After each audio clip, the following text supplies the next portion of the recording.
दोस्तों, हाल ही में सूडान में अर्धसैनिक बलों व सूडानी सेना के बीच संघर्ष देखने को मिला।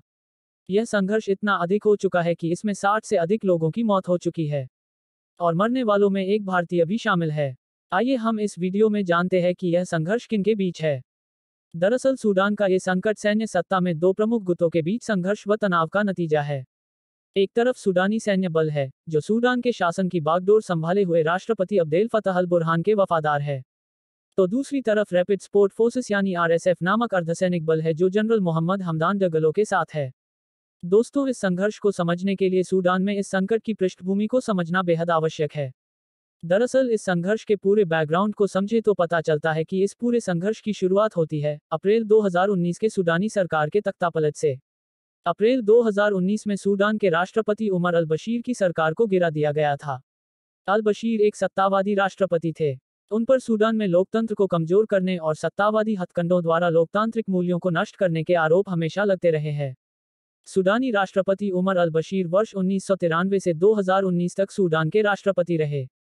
अल बशीर के खिलाफ देश भर में काफी असंतोष था, जो आगे चलकर अल बशीर की सरकार के तख्तापलट का कारण भी बना। सेना ने अल बशीर की सरकार को गिरा दिया और सूडान में सैन्य शासन की स्थापना हुई।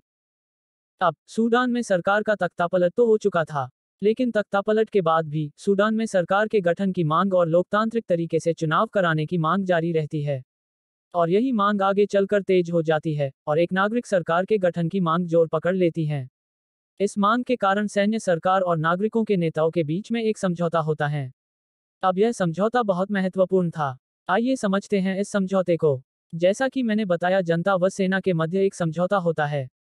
इस समझौते में मुख्य बात यह थी कि इसमें यह निश्चित किया गया कि सूडान को शासित करने के लिए एक संप्रभुता परिषद बनाई जाए तथा इस संप्रभुता परिषद में सेना और नागरिक दोनों की भागीदारी सुनिश्चित की जाए।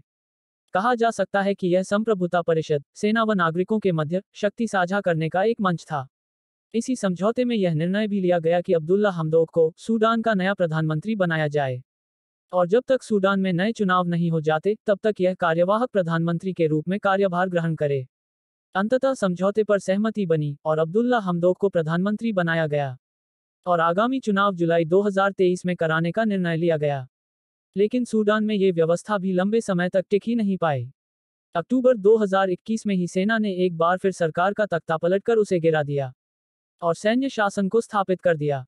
अब देखते हैं कि संप्रभुता परिषद द्वारा बनाई सरकार को समय से पहले ही गिरा देने के बाद क्या स्थिति सामने आई और सैन्य शासन किस तरह सूडान में आगे बढ़ा। 2021 में सैन्य शासन के वापस आने के बाद अब्देल फतह अल बुरहान सूडान के राष्ट्रपति बने और मोहम्मद हमदान डगलो उपराष्ट्रपति बने, जो कि जब संप्रभुता परिषद द्वारा सरकार बनाई गई थी उसमें सेना का नेतृत्व कर रहे थे। तो यह है सूडान थी एक छोटी सी पृष्ठभूमि जो सूडान में सैन्य शासन का कुछ विवरण प्रदान करती है। आइए अब हम विस्तार से जानते हैं कि सूडान में संघर्ष का मुख्य कारण क्या है। असल में मुख्य वजह तो सूडान की सेना व आरएसएफ के बीच संघर्ष ही है। दरअसल 2021 के सैनिक तख्तापलट के बाद से सूडान में सेना और अर्धसैनिक बल यानी आरएसएफ के बीच जो संबंध है वो खराब होते जा रहे हैं।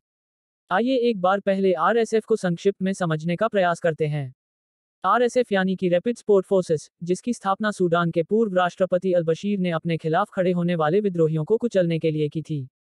ये अर्धसैनिक बल व्यापक अत्याचारों के लिए जाने जाते हैं और आरएसएफ पर कई बार मानवाधिकारों के उल्लंघन करने का आरोप भी लगा है। चलिए वापस आते हैं अपने मुख्य टॉपिक पर और जानते हैं कि सूडान में संघर्ष के क्या कारण है।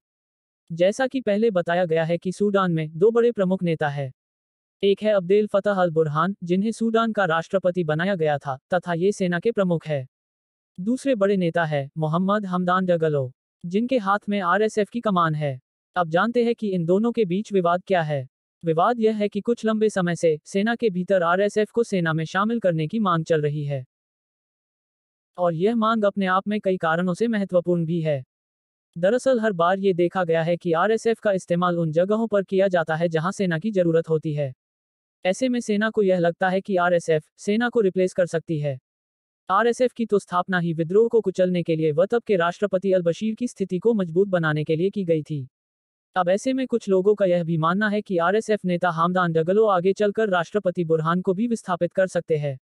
सेना को लगता है कि आरएसएफ का जो नियंत्रण है वो बहुत अधिक ना हो जाए। इसी कारण से सेना में आरएसएफ के विलय की मांग अधिक तेज हो गई। अब ऐसे में सूडान के उपराष्ट्रपति हमदान डगलो का मानना है कि यह जो आरएसएफ का सेना में एकीकरण है इसको 10 साल तक टाल देना चाहिए और सूडान के भीतर बाकी मुद्दों पर ध्यान दिया जाना चाहिए। वहीं सूडान के राष्ट्रपति अल बुरहान आरएसएफ का सेना में तुरंत विलय चाहते हैं। और यही सेना व आरएसएफ में मौजूद विवाद सूडान में एक हिंसक संघर्ष में तब्दील हो चुका है, जिसमें राष्ट्रपति बुरहान सेना के साथ खड़े हैं और उपराष्ट्रपति हमदान आरएसएफ के साथ खड़े नजर आते हैं। दोस्तों, यही था आज के वीडियो में, जिसमें हमने सूडान में हो रहे संघर्ष को विस्तार से जाना और उसके कारणों के बारे में भी पढ़ा। अब आप बताइए कि सूडान में हो रहे इस आंतरिक संघर्ष का वैश्विक राजनीति में क्या प्रभाव पड़ेगा।